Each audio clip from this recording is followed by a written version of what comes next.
Agora são 3h08. A gente tem olhado com atenção aqui ao longo dos últimos dias para a situação no Amazonas, a falta de insumos hospitalares de uma maneira geral, de oxigênio em especial, que tem levado à morte pacientes com a Covid-19 no estado, na capital Manaus, mas também no interior do estado do Amazonas. E a gente conversa agora com o defensor público do Baixo Amazonas, Gustavo Cardoso. Muito obrigada ao senhor por conversar com a Band News FM. Boa tarde, Gabriela. Boa tarde, André. Boa tarde. Em nome da Defensoria Pública, eu agradeço pelo espaço ofertado. É muito importante que se compreenda que o Amazonas ele é enorme. Ele não diz respeito apenas a Manaus. Hoje a gente enfrenta, a bem da verdade, uma realidade de que cidadãs e cidadãos morrem em razão do seu CEP. O que eu quero dizer é que se todo o Brasil tem uma comoção enorme em relação à situação de Manaus, que é sim muito triste, é importante que se saiba que o interior do Amazonas vive um descaso completamente institucionalizado.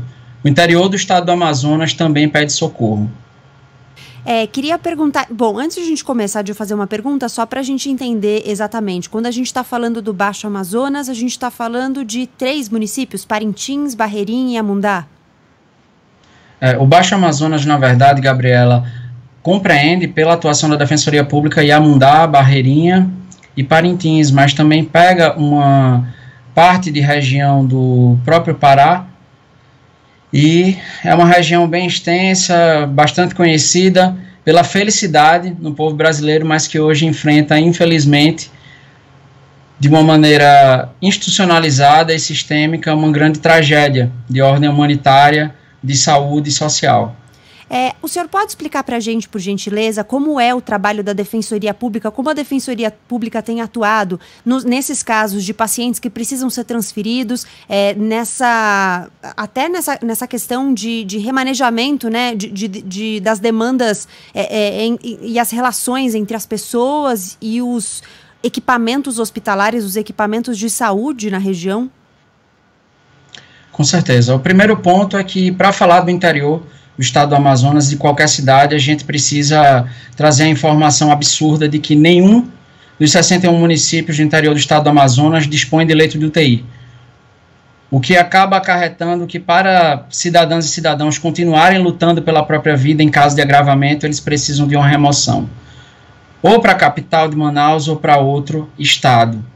A Defensoria Pública, quando as pessoas não encontram um acolhimento e um direito básico à saúde, direito a lutar pela própria vida, a gente move ações, a gente atua também de maneira extrajudicial, denunciando, fazendo pressão, porque realmente a Defensoria Pública, nessa realidade, nesse contexto que vulnerou toda a população brasileira, o estado do Amazonas, ela continuou trabalhando firmemente. Inclusive, falo nesse momento com a marca de máscara, que estava presencialmente na 25ª reunião do Comitê de Enfrentamento à Covid em Parintins. A gente continua atuando pelo nosso povo e é parte essencial a denúncia. É importante que a gente reverbere que pessoas vêm morrendo no interior do Baixo Amazonas e em todo o interior do estado do Amazonas por falta de um plano coordenado e efetivo de remoção, porque quando as pessoas agravam na pandemia e em qualquer comorbidade, elas precisam de celeridade e a gente não encontra isso. Muito se fala, Gabriela, em logística. Fala-se que o interior do Amazonas é enorme, o estado do Amazonas é enorme, e é verdade, o povo do Amazonas é gigante e merece exatamente respeito e dignidade, não é o que a gente vem encontrando.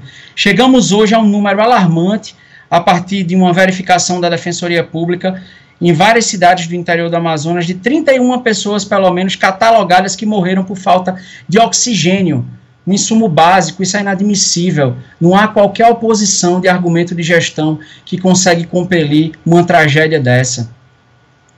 E não apenas em relação à falta de oxigênio, mas a demora da remoção das pessoas. O interior do Amazonas sofre uma invisibilidade que é programada. A gente precisa exatamente canalizar essa insatisfação para que o descaso não se torne a tônica ainda mais. E a gente fala bastante do interior do Amazonas aqui, né? Bem menos do que a gente deveria falar, de cidades que são mais isoladas, né? A gente falou de Quari recentemente, que fica ali às margens do rio, mas que tem um acesso difícil, cujo aeroporto só funciona de dia. Agora, eu não tenho a felicidade ainda, porque eu sou torcedor fanático do Boi Garantido, viu, Gustavo? De acompanhar o festival de Parintins, então sempre acompanho à distância. Estou ali programando para mim, e se tudo der certo, logo vai voltar, vai ter. Mas Parintins é a segunda cidade mais populosa do Amazonas, né? Não deveria ter essa dificuldade para os insumos chegarem até lá, né? André, nós somos, de fato, a segunda maior cidade do Amazonas, maior interior, 140 mil habitantes praticamente, e em respeito à família, em respeito à verdade, eu menciono o nome aqui para mostrar que a gente não está tratando de número, a gente está tratando de pessoas. A dona Maria José Mendes de Souza, que esperar mais de 48 horas pela tal da elaboração da logística do Estado e do Ministério da Saúde para vir resgatar uma pessoa que já tem leito garantido na cidade de Belém e até o momento não tem transporte para sair daqui. Essa é a nossa realidade. O interior do Amazonas vive com 81 pessoas em situação grave, demandando remoção nesse momento. E essas pessoas acabam sendo condenadas à morte em virtude do seu CEP.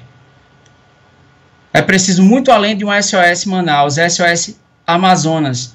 É preciso que a gente enfrente essa tragédia da forma que ela é, sem qualquer tipo de eufemismo. A gente precisa colocar a população do Amazonas, e eu aproveito aqui para colocar que realmente a gente é notabilizado pela cultura e pela felicidade, mas é um povo hoje que clama por justiça, por um olhar, para que se abandone o esquecimento.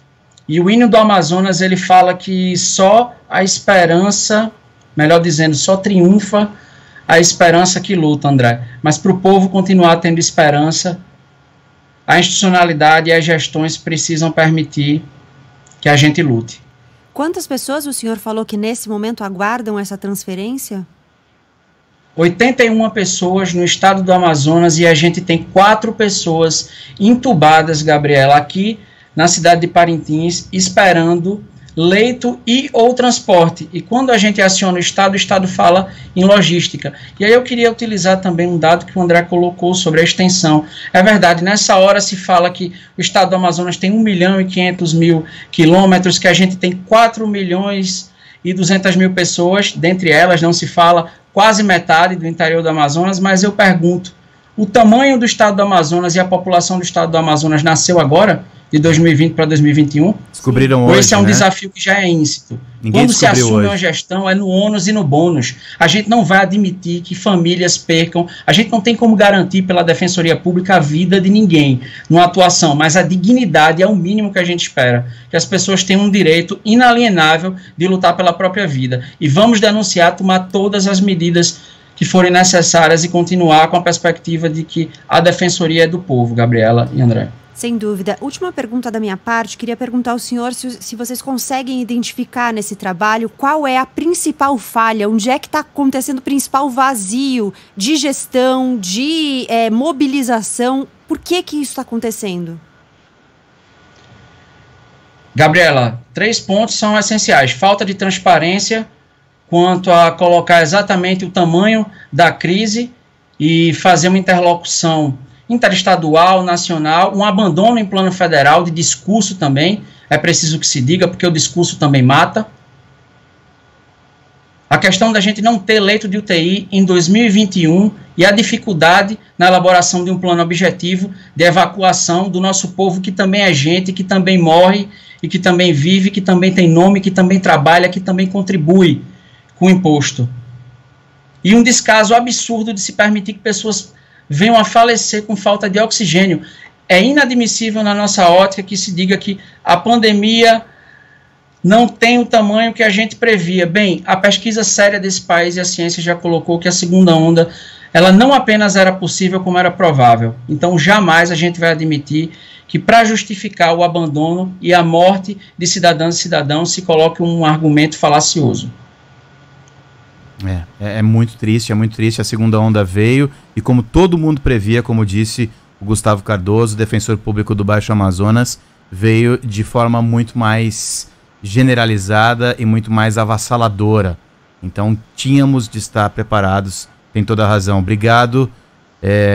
só tenho que desejar boa sorte e contar aqui com os microfones, a potência da Band News FM o tempo inteiro. Eu agradeço bastante, André, Gabriela, em nome da Defensoria Pública, o trabalho de vocês também, enquanto jornalismo, é essencial para que a gente demonstre à população do interior do Amazonas que o contrato social não chegou apenas para pessoas que são ricas, mas que a população pobre também tem direitos. Boa tarde.